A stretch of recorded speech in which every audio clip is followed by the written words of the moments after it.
explain about how plants are prepared food by photosynthesis.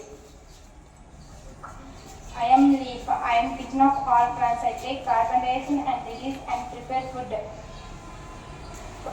I am sun. I provide light energy without sunlight cannot prepare their food. Carbon dioxide. The plants are receive carbon dioxide. It converted food like carbohydrates or glucose. I am water. Roots absorb me through the stem. Vessels transport water into the leaf. I am chlorophyll, green pigment in a leaf. The leaf is in green color captured heat energy from sunlight.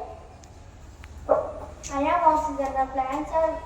I am oxygen when plants prepare food. The plants are also released to me. Without oxygen, animals cannot survive on the land. I am carbohydrates. I am component of food. It will be taken as a food by animals. I am soil. Plants are grow on me. I provide water and minerals through the roots to plants.